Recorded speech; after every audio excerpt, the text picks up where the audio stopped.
feel fine. Godspeed, Jurczyk. Houston, Tranquility Base here. The Eagle has landed. Roger, Tranquility. We copy you on the ground. New possibilities are opening up for scientific cooperation between countries. 1-0-0. Liftoff. Americans return to space as Discovery clears the tower. Discovery, go and throttle up. Discovery, Roger. Go for deploy. And everybody in the shuttle program, the crew is go for launch. Roger. Nice to be in orbit. We have followed in their footsteps to get us where we are today.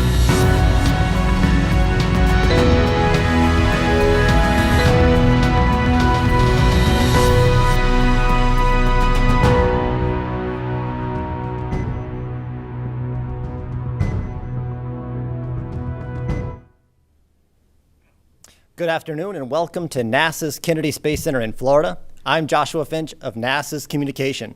We're here to discuss NASA's SpaceX Demo 2 mission. Teams from NASA and SpaceX just completed the Flight Readiness review, and we're joined by participants who can tell us more about that review. We'll first start with our presenters. First, we have NASA Administrator Jim Bridenstine, NASA Associate Administrator Stephen Jurczyk, Kathy Lueders, Manager of NASA's Commercial Crew Program, Kirk Shireman, Manager, International Space Station Program, Benji Reed, Director of Crew Mission Management at SpaceX, and Norm Knight, Deputy Director at NASA's Johnson Space Center Flight Operations. We're going to begin with opening comments from our presenters, and then we'll turn it over to questions. We're going to start with NASA Administrator Jim Bridenstine, who does have to leave a little bit early during today's briefings. So we'll start with Mr. Bridenstine. Well, thank you, Josh, and it is good to be here at the Kennedy Space Center. We are obviously in the media room, where we have had many conferences before. I remember fondly Demo 1. I remember fondly the launch abort test, and this room was absolutely packed. And here we are today in an empty room talking to cameras, and all of us are 6 feet apart. And of course, we all walked in here with our masks on, and of course, what we are doing here today exemplifies what we were doing in the launch readiness review. So these are different times, but it is also a time when we need to be doing amazing things as a nation and inspiring the entire world, and that's what we're doing. The Flight Readiness Review is complete. We have another milestone under our belts. It was a good review, great discussion. I think everybody in the room was very clear that now is the time to speak up if there are any challenges. And there were conversations that were had that were very important to be had. But it's also true that at the end, as each system and subsystem was considered, at the end we got to a go. So we are now preparing for a launch in 5 short days. So I want to say it's good to be here at the Kennedy Space Center. There's a lot of work left to do. The rocket is on the pad, and we've got a static fire in front of us, or I should say a hot fire in front of us, as well as a lot of checks to do. But the launch readiness review was good, and we are a go. So with that, Josh, I'll turn it back over to you. Thank you. And now we'll go to Stephen Jurczyk. Thank you, Josh. So first I want to say it was an honor to chair the first Flight Readiness Review for a crew transportation system developed in the U.S. In 9 years. So I definitely was honored, and I was humbled to be the chair of the Flight Readiness Review for the SpaceX Commercial Crew Demo 2 flight. Like Jim said, it was an excellent review. I knew going in that the team was ready. We were ready to do this review, and they absolutely demonstrated that during the review. Day and a half of really good presentations, really good discussions, and we accomplished what we needed to accomplish to determine that we are ready for flight. There are no significant open issues, I am happy to report. In the end, it was a very, very clean review. There's just the planned forward work to get done. There's quite a bit of it between now and launch.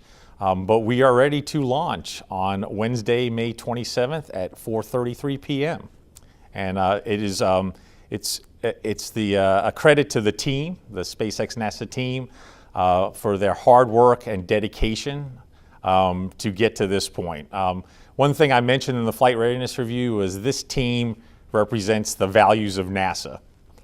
Safety, they have been laser focused on safely launching Bob and Doug into space, getting them to the space station and returning them home safely. Teamwork, I've never seen a team work together this effectively to conquer the challenges to get to this point.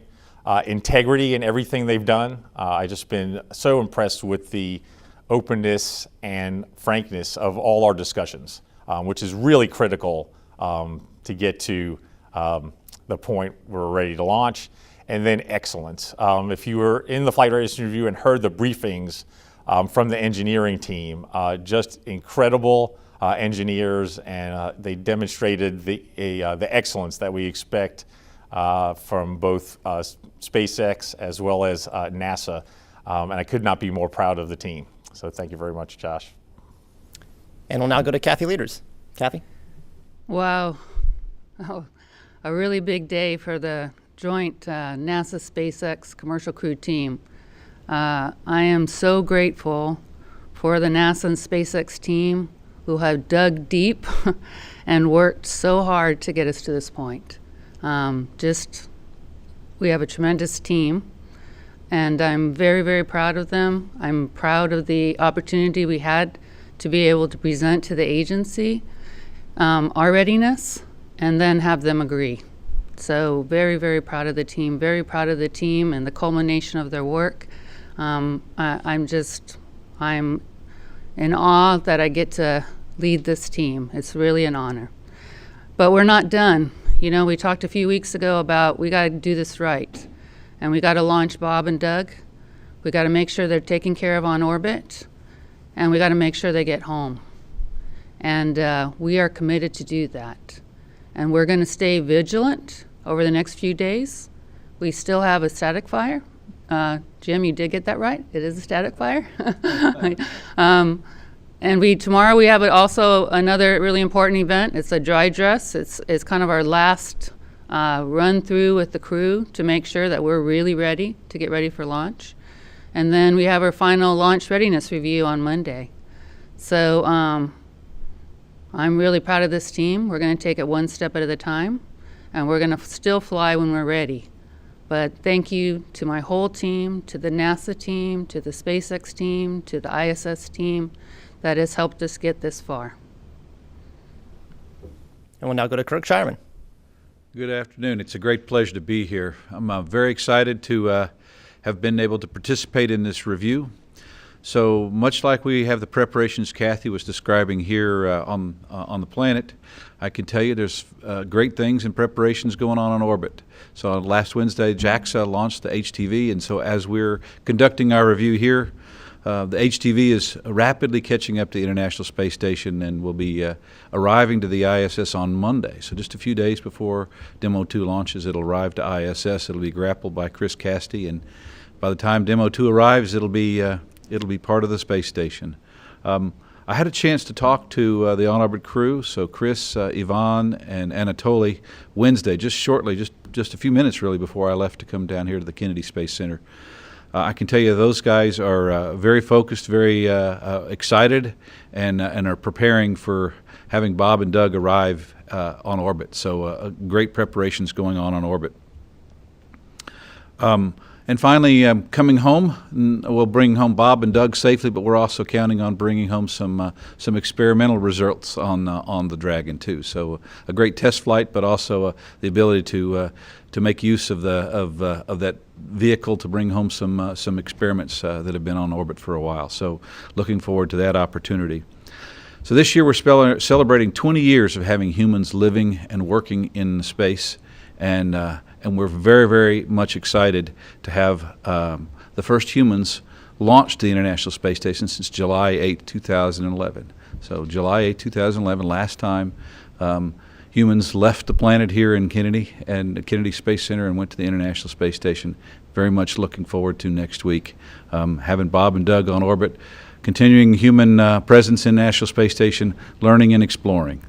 So with that, it's my great pleasure to introduce to you Benji Reed, director at SpaceX and a good friend. He and his team have worked tremendously over the last few years to make us here today. So, Benji.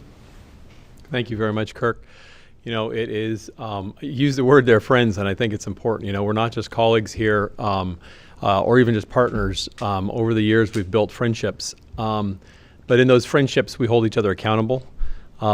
It's an honor, the responsibility that we carry jointly with NASA and our friends and partners and our company at SpaceX. And it's a sacred honor. And those are meaningful words when we say that. Our job is to carry Bob and Doug to the space station, hand them to Kirk, let them do what they get to do on space station, help keep the space station running and safe, and then we need to bring them home safely back to their families. As we like to often mention, you know, they are dads. They've got families back home, and it's just as important as we're all taking care of each other through these interesting times. We're needing to take care of the crew and bring them home. And again, on that sacred journey together, we all are holding each other accountable. And as Kathy said, there's more to do. Today we got to go, and it was a monumental and incredible journey to get to today's review. But we still have our static fire this afternoon, our dry dress, as Kathy mentioned, tomorrow. And then we have our own launch readiness review, which NASA will be attending and with us just before launch to ensure that we're really ready. But just to talk a little bit about what got us in the, recently to today, we've got a few photos. Thought might be nice to bring up. There's Dragon, getting ready to be transported from where we prepare the vehicles over to the hangar. We can go to the next shot. And there's Dragon and Falcon mated together, ready to roll out to the pad. We'll go to the next shot. And there they are. They're in the transport erector. The barn door is open. The door to the hangar is open, and Dragon is ready to leave, heading up to the pad. And there they are, erected on the pad. The crew arm there has moved into position. It's attached to or against the Dragon now, and we're ready. We're ready to go into static fire now in just a little bit, about an hour and a half from now.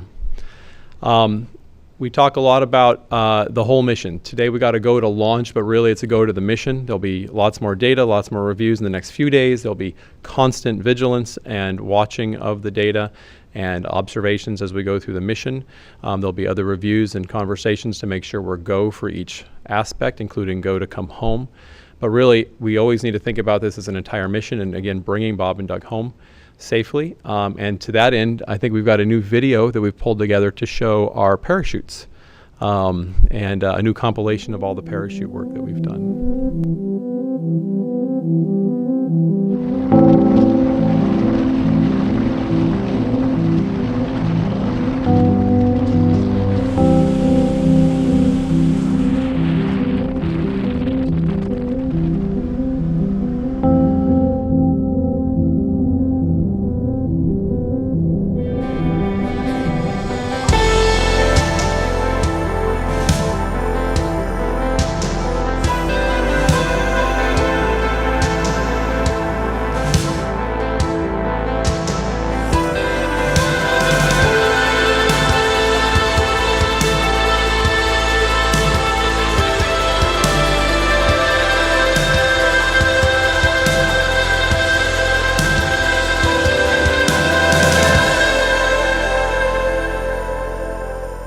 That last shot there is a beautiful image of the capsule coming home from our Demo 1 test. It is so incredible being here at Kennedy Space Center, the home of launching astronauts from space, of American astronauts from American soil on American vehicles, and we get to do it again in just 5 days. And so on behalf of all the teams working Dragon and Falcon and our hardware and software teams and everybody in our factory, all the way to our operations groups, we are honored to be that NASA has trusted us with this endeavor, that Bob and Doug trust us, and we're excited to do it. Thank you very much. And now we'll go to Norm Knight. All right. Well, it's a real honor to be here with you this afternoon. It was a fun 2 days, very long days. But from a crew perspective, this review was fantastic. We're satisfied with the discussions that were had, the thoroughness and the readiness of folks coming in and having the necessary discussions to assure that Doug and Bob are safe. And again, it's crew safety, vehicle safety, and test flight objectives in that order.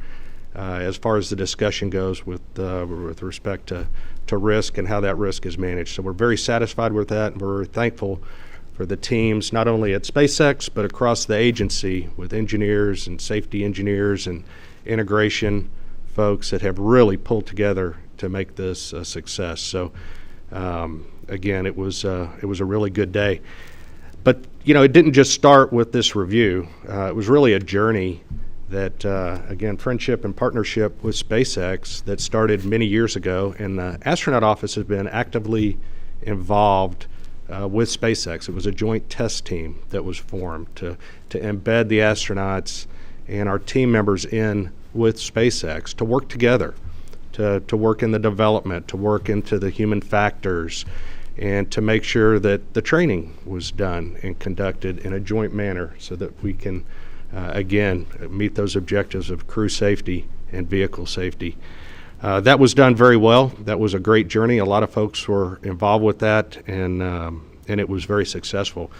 The trust that was built with these teams over many years will pay infinite dividends, because that trust, I call it the fabric of trust, is what holds us together as teams when things get stressed and strained and we're working issues and anomalies and getting ready for flight test readiness reviews and things like that. That's what's going to hold us together for this, and that's what's going to hold us together throughout this whole mission, from the time the crew leaves astronaut crew quarters to the time that they are returned and safely touch down and return back to their families. That is all of our objectives, whether you're from SpaceX or NASA, is get the crew back safely.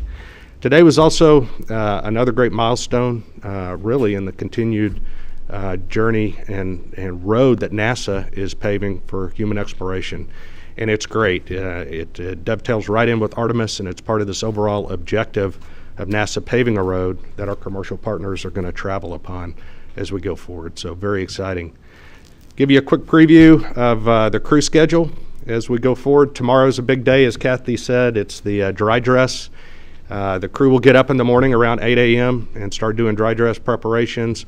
They'll get some briefings. They'll suit up. They'll head to the pad, and it'll be a dry dress and a practice run and prep for launch. So we're very excited with that. The culmination of that will be a debrief. They'll head back to the astronaut crew quarters where they've been in quarantine and start getting prepared for additional training and launch preps. So with that, again, it's an honor to be here. Thank you, Norm. And I believe that's about the time that we have today with Administrator Jim Bridenstine. Thank you for being with us for opening comments. And we're now going to transition over to taking your questions. You can take questions using the hashtag AskNASA. And then, of course, we have media dialed in on the phone bridge. So we'll start with our first question from Michael Sheets. Michael? Hi, folks. Thanks again, as always, for hosting this. I'm really curious in the length and thoroughness of this review that we did the last 2 days. Aside from the technical takeaways, what should people understand about what this panel together concluded in preparation for Demo 2? Is this a spacecraft that NASA has deemed human rated? Is that the broad takeaway? And how do people who aren't maybe as savvy with the industry should understand this means in preparation for the launch?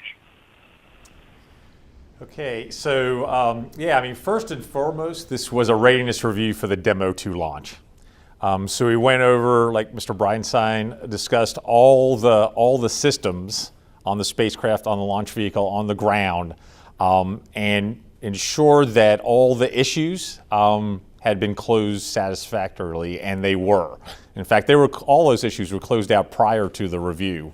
All the waivers, all the deviations, all the requirements verifications, all of that was done prior to the review and closed out by the program, both NASA and SpaceX. So it was a very successful FR for Demo 2. It also was an interim human rating certification review. And what I mean by interim is that we validated that this system meets the human rating certification requirements for the Demo 2 mission. And those requirements feed forward to future missions, including the Crew 1 mission. We will have a final human rating certification review after Demo 2 and before the Crew 1 mission, just to certify the relatively small set of design changes between the Demo 2 system and the Crew 1 system. And at that point, we'll deem the system human rating certified. But today's review and the interim human rating certification went a long way to certifying the system for crewed flight. And our next question is from Marina Corin from the Atlantic. Marina? Hi, everyone. Kirk, this is a question for you. Last year, before the uncrewed demonstration flight, there was some disagreement between you and your Russian counterparts about the capsule's approach to the ISS, which, of course, was resolved before launch. Did any officials from Roscosmos provide any dissenting opinions this time around on anything? Well, Roscosmos actually was part of our review for the last 2 days. So Roscosmos, a number of our Russian colleagues participated, and they participated from Moscow. So while they were long days for us, they were actually long nights for our Russian colleagues. By the way, our Japanese colleagues participated from Japan. So quite the marathon for many of us. But our Russian colleagues work with us in that interim between Demo 1 and Demo 2. We've had countless discussions with them about all the requirements, about all the waivers that we've taken, and so we went through all those, technically explained to our Russian colleagues, answered their questions, and finally a big shout out to SpaceX. One of the big concerns that Roscosmos had was a very, very remote possibility of a failure, but if that failure occurred, it could cause damage, perhaps even catastrophic damage to the ISS. SpaceX said, we understand and we'll make a modification. So SpaceX actually went out and made a modification to their vehicle between Demo 1 and Demo 2. So it was really some of all those things. Great communication with our Russian partners, an outstanding effort on behalf of SpaceX to close that gap. And then the trust that we've built over the years to get us today. So Roscosmos participated and they were go, and no concerns with that remaining issue. And our next question is from Stephen Clark from Spaceflight Now. Stephen? Hi, thank you for taking my question. I had a question, I guess, for Kathy Lueders, maybe. I know the commercial crew program requirement for loss of crew risk is 1 in 270. I know there's reason not to look too hard at these numbers, but that, as I understand, was a requirement for the commercial crew program. Just curious where you ended up in the loss of crew number for this mission and what mitigations operationally or physically on the spacecraft you had to do in recent months or recent last year or two to get to that 1 in 270 requirement. Thanks. So we actually, between the SpaceX and operational controls, we actually were meeting our 1 in 270 requirement. And it's not just a mission; it's an overall certification requirement. So, with all the work that we've been doing with SpaceX on the modeling, on the different aspects of their design, and obviously MMOD mitigation and inspection, that requirement was closed out acceptably. And our next question is from Tim Fernholz at Quartz. Tim? Hello, everyone. Thank you for doing this, and good luck. 2 questions, if I might. One for Steve. I'm just curious, for those of us who haven't participated in a flight readiness review, can you give us like a tangible example of the kind of back and forth that might happen in that room, and does it get down to the engineers on a specific subcomponent area, or is it at a more high level? And for Benji, I'm just curious, I know it's hard to put an exact number on this, but can you talk about how SpaceX has invested in developing the Crew Dragon alongside taxpayers? Thank you all. So, you know, a big part of a flight readiness review is reviewing and accepting the risks. Whenever we fly, there are going to be residual risks. Kathy and Benji and their team did a great job along the way in these many years of identifying risks, understanding them, mitigating them through design changes and operational controls, to the point where we were able to accept a lot of them, most of them, along the way. So an example of one that we've been that the team has been working on over the last 6 months or so were the Dragon parachutes. So we established a little while ago that the original chute designs did not have adequate margin based on some knowledge we had gained through testing about how the chutes deploy and the loading on the chutes. So SpaceX stepped up and did a new chute design, and we had to qualify that new chute design to higher margins than we had the previous chutes. The NASA SpaceX team did an amazing job laying out a test program and executing that test program. However, it's fewer tests than we normally would see on a parachute qualification program. So we took a long time and a couple of presentations during the review to have the team walk us through the design, the changes, the qualification testing, and the margins on the chute to make sure that everybody was good with how those chutes were qualified, and we had very high confidence that they will function as we need them to when Bob and Doug return from the International Space Station. And our next question is from Eric Berger, Ars Technica. Eric. Hi, good afternoon, everyone. Thank you for doing this. I guess the question maybe for Kathy, you know, it's been a little more than a year ago when there was the accident, when they were testing the Super Drago thrusters, and it was a pretty visceral image of what happened on the pad there, and at the test pad. And I'm just wondering, did you think we would get here a year later to where we're ready to launch Crew now after that accident? Well, I've been doing this for a really long time. I told somebody I feel like an old lady now after kind of working vehicle development now for 14 years. And don't ever underestimate the value of a failure, right? I've learned that when I look at over my career, when we've made the biggest progress, it's been in learning from a failure and then using that as a step function to move you to the next level. So, but you also should never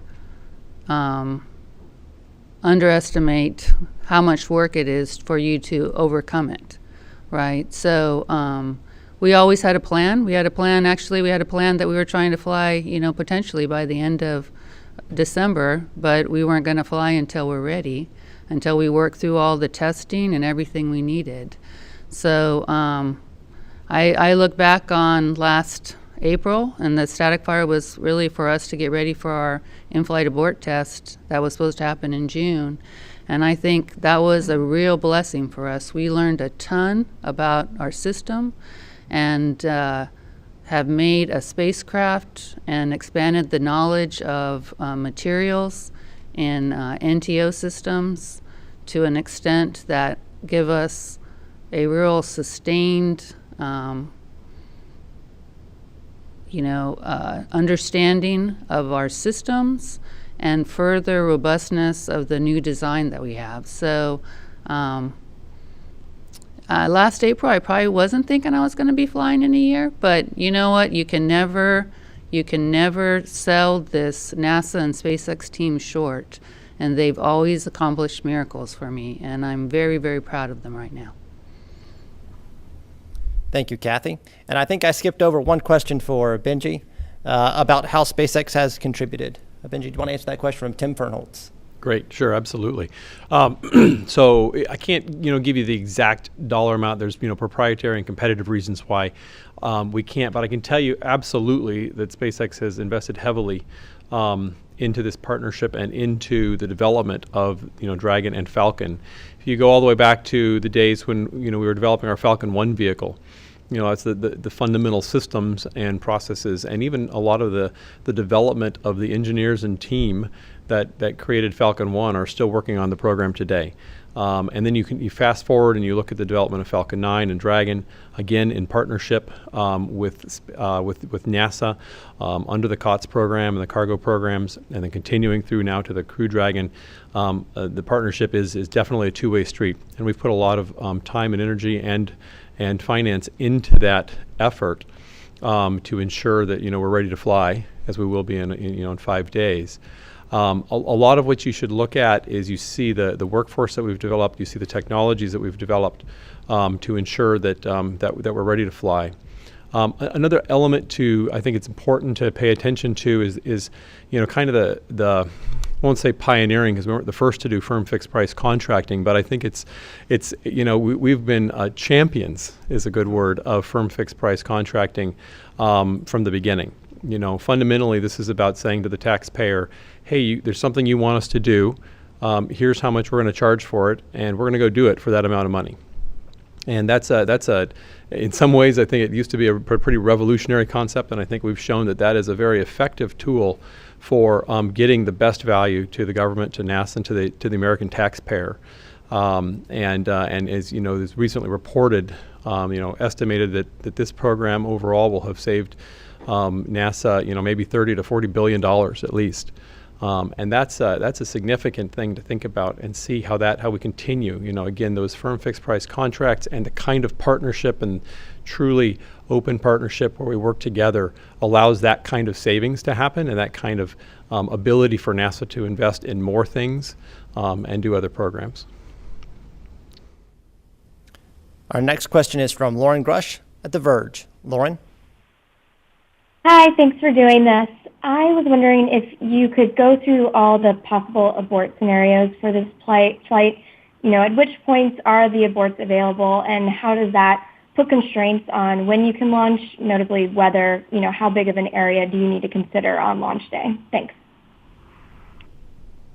Sure. I'll talk a little about that, and then Norm, if you wanted to add anything to it as well. But I think that the number one of the key requirements of this program is to have an abort system, and we want to develop our vehicle to have this integrated abort system, what we call the launch escape system. Those are the Super Dracos on the vehicle, the Super Draco engines, and it's a very effective system that we hope we never ever have to use. It's sort of like the airbags in your car or the ejection seat in a jet plane. You put a lot into it, you test it, and you make sure it's going to work, and then you hope you never ever have to use it. In 2015, we did our pad abort test to demonstrate that we could escape from the pad and into the water, come down safely into the water with the astronauts. And then again in January of this year, we did the in-flight abort test, launched on a Falcon 9, and initiated the launch escape system mid-flight in some of the roughest moments of the launch, and demonstrated again that launch escape system can bring the vehicle down and bring the crew home safely to the water and then be able to be recovered. You asked the question about when is it available. It's really available almost the entire time.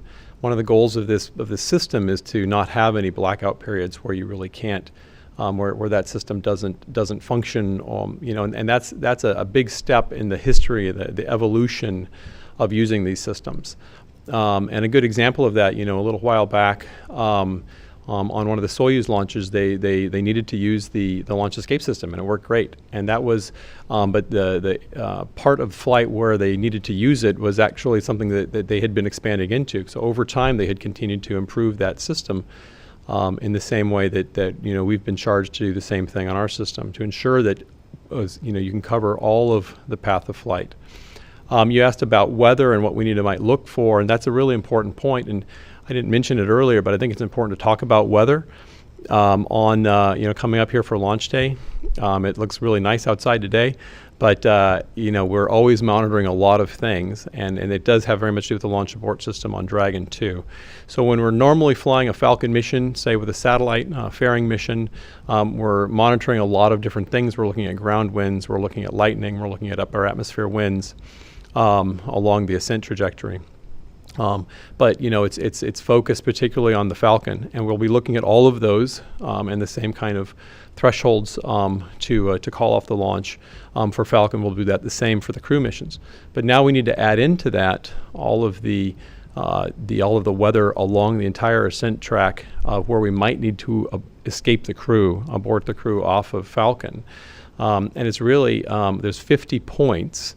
Where we're monitoring weather, over 50 points actually, where we're monitoring weather all the way along the ascent track, which means from here in Florida all the way up the eastern seaboard of North America, United States and Canada, and all the way over basically to Ireland across the northern Atlantic. We'll be monitoring that weather, and along that way we're monitoring a lot of the same things. We're looking at winds, we're looking at lightning, we're looking at precipitation, and we're actually looking at waves. We're looking at wave velocity and wave height.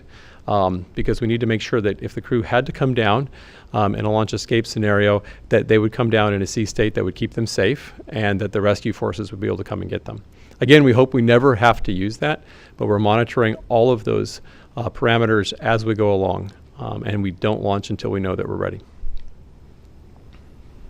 And our next question is from Leo Enright at Irish TV.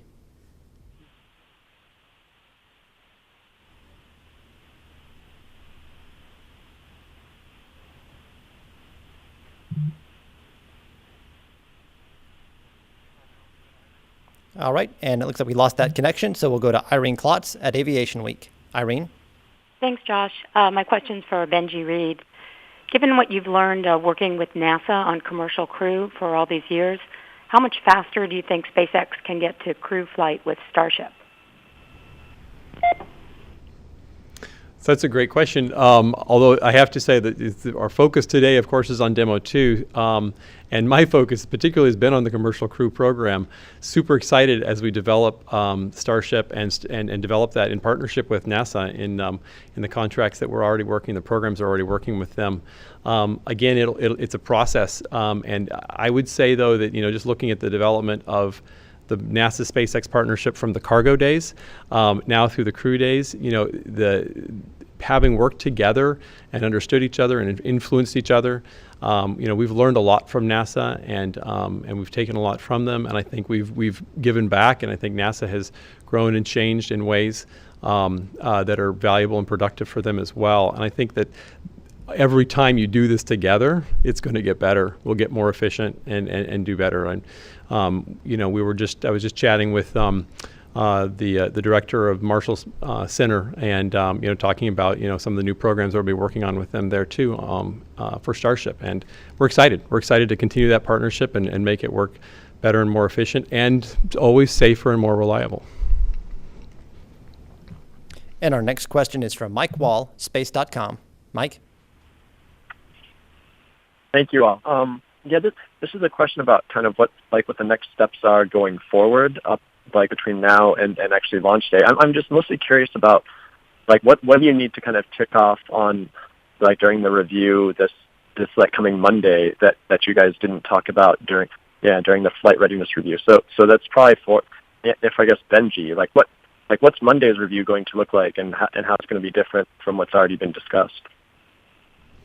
Launch readiness review is ultimately the final check to make sure that everything that was open, any open issues or concerns, that those have been answered.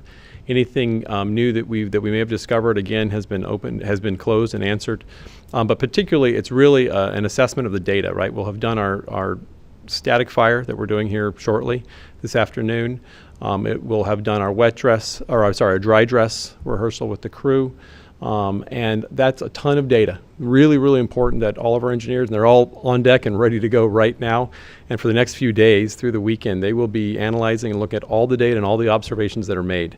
And launch readiness review is to go again across all of the teams and every person and say, are you ready? What did you learn? What came out of the data? Are we ready to go? And our next question is from Emery Kelly, Florida Today. Emery? Hey, folks. Thanks for doing this. I appreciate it.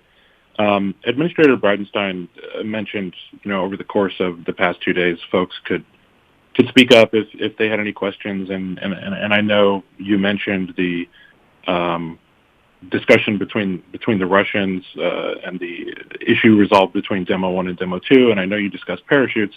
I'm curious if there was anything else that came up yesterday and today that maybe led to some longer discussions that sticks out. Thank you. Yeah, so the other two kind of technical special topics we had was the NTO titanium compatibility issue that was discovered during the Dragon hot fire test back in April. Also a tremendous amount of work done by the NASA SpaceX team to understand that and to figure out how to mitigate and control that hazard, and a lot of questions to just understand where we were and make sure that we were ready to accept that risk, the residual risk there for the Demo 2 flight, which we are. Again, I cannot tell you the amount of testing that was done by the White Sands test facility team and the SpaceX team in McGregor, particularly the SpaceX team in McGregor, over the past few weeks. They've done a tremendous amount of testing, and that testing gives us confidence that we have a system that's going to perform, and we'll have that abort capability that Benji was discussing earlier. Another one was a more late-breaking issue, late-breaking within the next month or so, not days, but late, on performance shortfall of the fire suppression system. So the team, it's a system that suppresses any fire underneath any equipment or anything on the floor of Dragon, underneath the floor of Dragon. And so the team again analyzed both the hazards there as well as the ability of the system to suppress a fire. We deemed the risk to be very low there. And so we were able to review that data and that great work done by the team and accept that risk. So a couple examples of technical issues that had been closed out before the review, but were reviewed by the board. Lots of questions, lots of back and forth. And in the end, we agreed with the program with them closing those issues, and we were ready to proceed. And our next question is from Jeff Faust at Space News. Jeff? Yeah, good afternoon. Actually, just to sort of follow up on the previous question, there's discussion that there's still some open work left to do to tie up loose ends before the launch. Can you give some examples of some of that open work that still has to be done between now and presumably the launch readiness review on Monday? Thanks. So I think, we mentioned the open work. There's final checkouts on the spacecraft that happen, like prior to final hatch closure. That's normal, standard work. We already mentioned the big event. The big event, obviously, static fire today, making sure the launch vehicle, final checkouts on the vehicles are done. Going through and doing dry dress. I mean, like we already talked about, dry dress and making sure that whole system for delivery of the crew to the pad, working through all those pieces, making sure everything's working, days before the launch. That's all normal open work.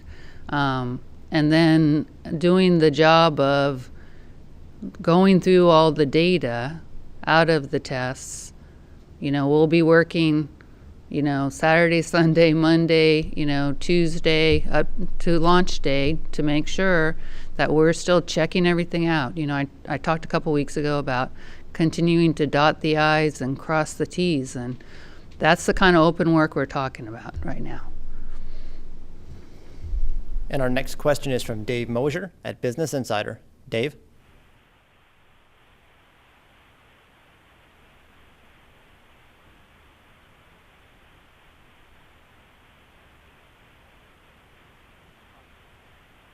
And our next question will actually be from Jackie Goddard with the Irish Times of London. Jackie? The Times, yes. Hello, thank you. My question, I think, is for Kirk. Earlier this week, there was a report from Sputnik, the Russian government news agency, that quoted Roscosmos officials saying that they were monitoring increased benzene levels inside the space station. They stressed there was no threat to crew and that the concentrations didn't exceed the exposure limit. But can you tell us what that's all about? Was there any focus of conversation at the review? And does it raise any potential for concern with sending 2 additional crew up? Thank you. Well, what's going on in the Russian government, I'm not the right person to ask. I think Roscosmos would be the right group to ask. I can tell you that we work very closely with our Russian partners. I speak to them, if not daily, certainly weekly. We actually have some people in my organization who live in Moscow, and so we're very, very close, great partners. There has been no discussion about any immediate change in the work that they're doing. Certainly no increased risk to the crew today as a result of any of this. So I'm not concerned at all about that. I think maybe what they're referring to might be longer-term decisions that the Russian government and the Russian Space Agency could make, but that would really be a question for them. So the Russian crew, I actually spoke with Ivan and Anatoly on orbit this week, and they're very excited about having 2 more crew members come up there. The ISS is in great shape. The crew on orbit's in great shape. I know the crew here on the ground, you guys just talked with them, they're in great shape. So I think the vehicle on orbit's ready to go, and we're working to make the vehicle here on the ground ready to go.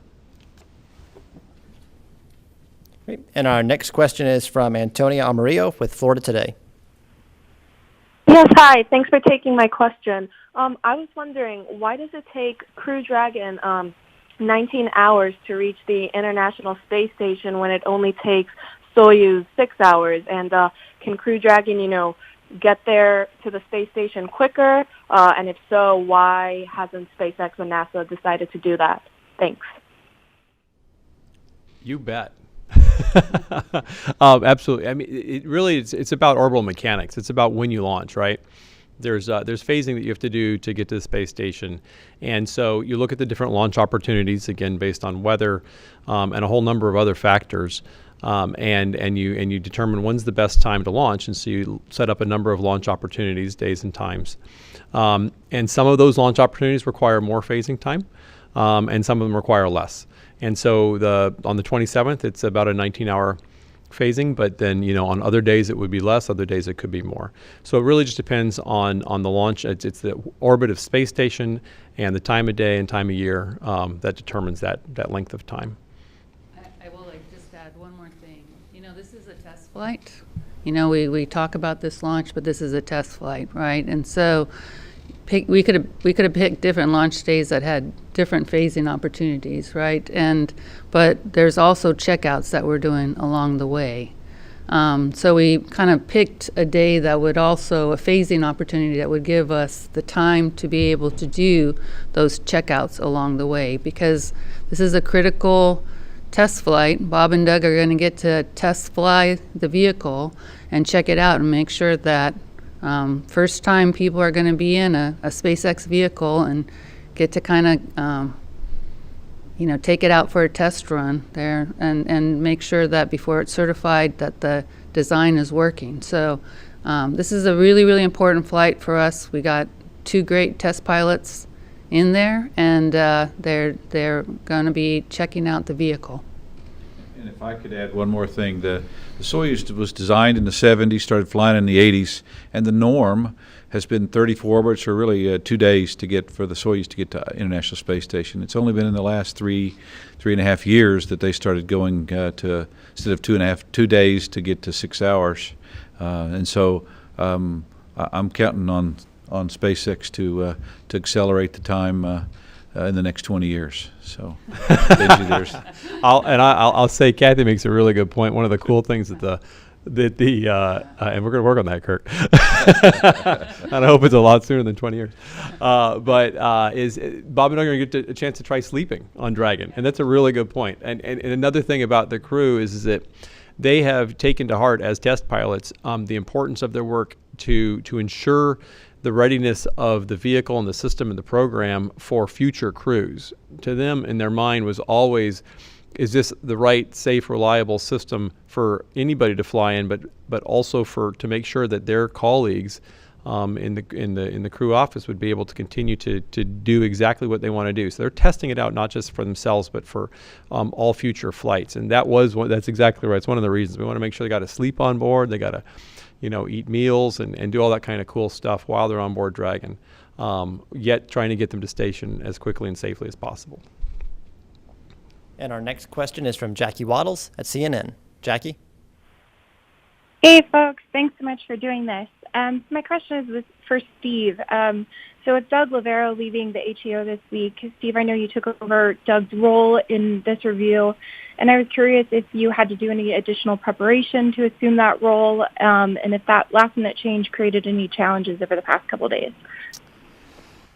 Yeah, actually, I've been conducting agency-level reviews of the Commercial Crew Program for the last 2 years as the Associate Administrator, as part of my chairmanship of the Agency Program Management Council. So every 2 to 3 months, Kathy has come in and briefed agency leadership, including myself, on the program. All the issues and challenges, the resolution of them, or paths to resolution. So those reviews, prepared me really well to step in and chair the Flight Readiness Review, as well as, I think, quarterly the Aerospace Safety Advisory Panel reviews the commercial program, and Kathy makes a presentation to them. I think I've sat in on all or most of those reviews also. So given all that, I was well prepared. I also want to stress that there was a series of really great reviews leading up to the Flight Readiness Review. It wasn't just this one review. So there are engineering reviews of each system on Dragon and on Falcon by the engineering teams. They were a little concerned about doing those virtually versus face-to-face given COVID-19, but the feedback I got was that those reviews were very effective. Then there was the Station Operations Readiness Review by Kirk. Very good, successful review. There was a Flight Readiness Review by SpaceX, led for their purposes. There was a Flight Test Readiness Review led by Kathy and the team, and that led up to the Flight Readiness Review. So I sat in also on some of those reviews. So I felt very, very prepared to chair the review. And so don't think there are any significant challenges in transitioning from Doug to myself and chairing the FRR. And our next question is from Marcia Dunn, Associated Press. Marcia? Yes, hello. I'd like both SpaceX and NASA to address this. All space flight is risky, but this is a true test flight. And I'd like to, a big picture from you on just how risky, how dangerous this mission is that Bob and Doug are about to embark on. I'm not looking for statistics or numbers, but just in your guts, what are you feeling about the dangers and the risks of this whole endeavor? Thank you.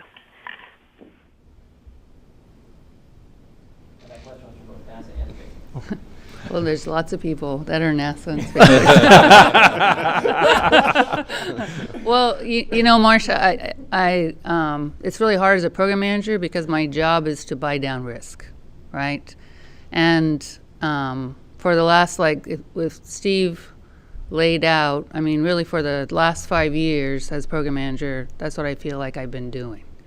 So right now, we are trying to identify any risks that we know of that's out there and continue to look at risks and buy them down. But we also can't fool ourselves. You know, human space flight is really, really tough. You know, it's why we continue to look for risks and do additional assessments, and we never feel comfortable because that's when you're not searching, right? So I think, you know, we talked today about staying hungry, and so we're going to stay hungry, and we're going to stay hungry till Bob and Doug come home. But I've thought of every single risk. We've been sitting here scouring, our teams are scouring and thinking of every single risk that's out there, and we've worked our butt off to buy down the ones we know of. And we'll continue to look and continue to buy them down till we bring them home. Kathy said it very, very well, and it is tough. Spaceflight is hard, but because of that, we search ourselves and search our souls. We encourage each other, in our partnership with NASA and SpaceX, but certainly within our company, we encourage everybody to look over each other's shoulders. We say, challenge each other all the time. Don't take offense when people challenge your work. We encourage it. We are in the kind of the period right now of the final preparations for flight, but also where the majority of the engineers and people in the factory and everybody who've been working on this all of these years, they're now kind of into a period where they're doing their triple checks and quadruple checks. They're looking under every stone and turning over every rock just to make sure that we're really ready to go. And we have a standing policy in the company that anybody can raise an issue. Anybody can raise a risk. We have systems in place that actually allow anybody in the company to open a risk, what we call risk tickets, to open up an issue, to say, okay, I'm worried about something. And they have a direct line to senior leadership to say, hey, I'm worried about this, up to the moment of launch. Bottom line is it's tough, but we won't launch until we're ready. And we will listen to the data and we'll listen to the people. And our final question will be from Joey Roulette at Reuters. Joey? Hey, thanks so much for doing this. This is for Kirk, Shireman, or anyone else. Kirk, you mentioned the role international partners played. I was wondering if you could give some examples of the response and any concerns raised by those international partners, specifically Roscosmos, in regard to this review. And then for Benji Reed, will any data from this mission inform Starship design or Starship missions in the future? And would Starship ever do any test flights like this one to the space station? Thanks. From an international partner standpoint, it's really interesting.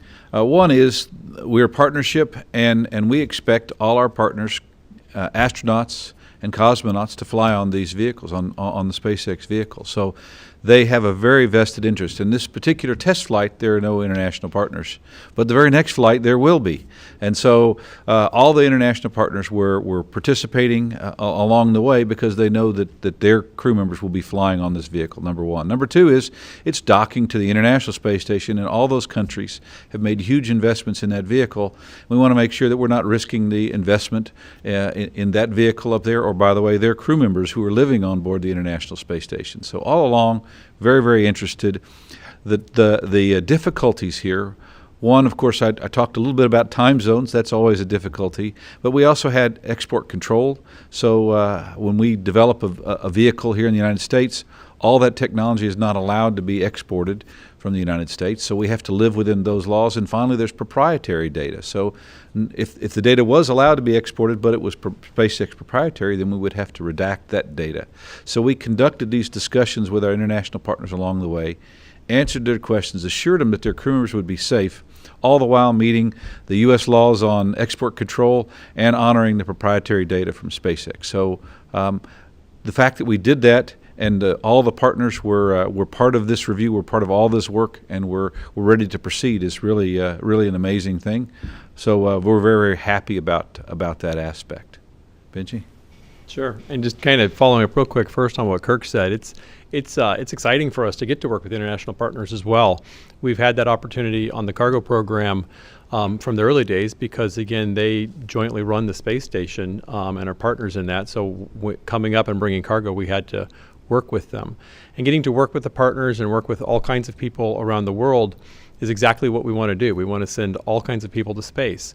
And ultimately, this mission coming up and everything we're doing is to open that new chapter in the space age.